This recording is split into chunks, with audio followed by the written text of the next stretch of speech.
Selamat pagi anak-anak. Bagaimana kabarnya? Semoga kamu dalam keadaan sehat dan tetap untuk mematuhi protokol kesehatan supaya kamu tidak terkena virus corona ataupun tidak menularkan virus corona.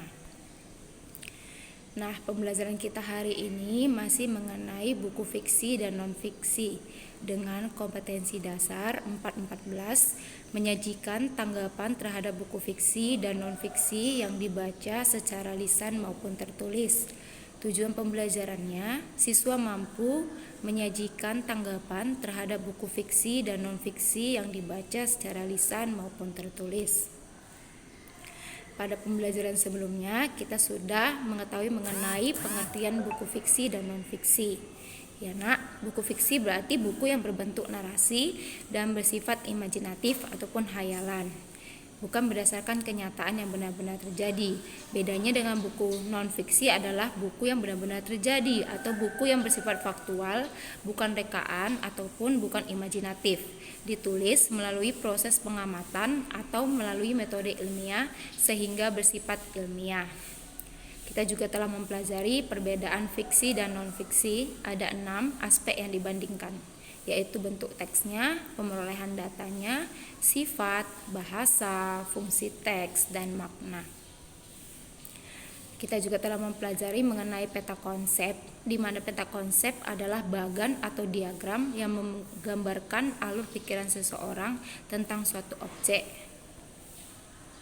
Ya, langkah-langkah peta konsep juga kita sudah pelajari, ada 4 menurut Trianto dalam bukunya di tahun 2009. Kita juga telah mempelajari proses pembuatan peta konsep, ada 4 langkah menurut Mahmudin dalam bukunya di tahun 2009. Kita juga telah mempelajari unsur peta konsep menurut Tony Buzan, ada 6.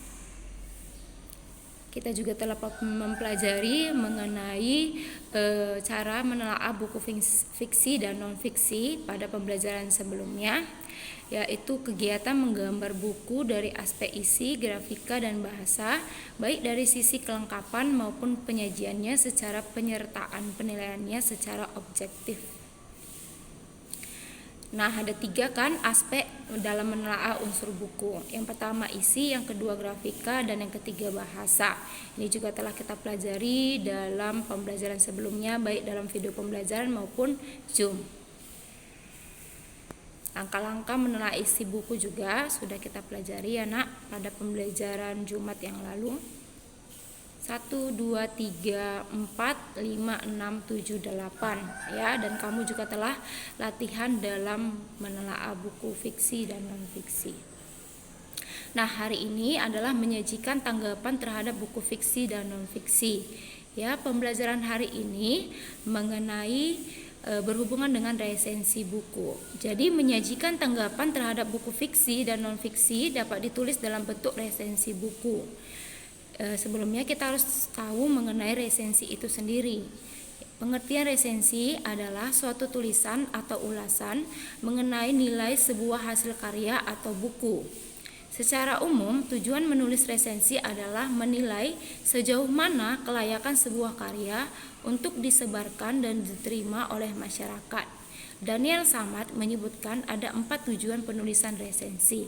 Yang pertama, memberikan informasi tentang apa yang tampak dan terungkap dalam sebuah buku. Informasi isi buku ya nak. Yang kedua, mengajak pembaca untuk memikirkan, merenungkan, dan mendiskusikan lebih jauh fenomena atau problema yang muncul di dalam buku.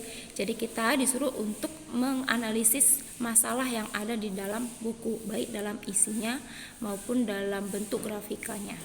Yang ketiga, memberikan pertimbangan kepada pembaca apakah sebuah buku pantas mendapat sambutan dari masyarakat atau tidak.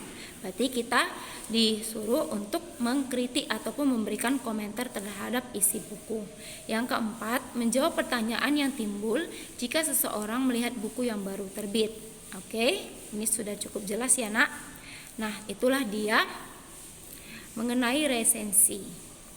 Oke, tugasnya sudah ada di classroom, silahkan dikerjakan dan ingat untuk mengisi absen dan mencatat PowerPoint ini. Terima kasih, tetap jaga pola hidup yang sehat. Shalom.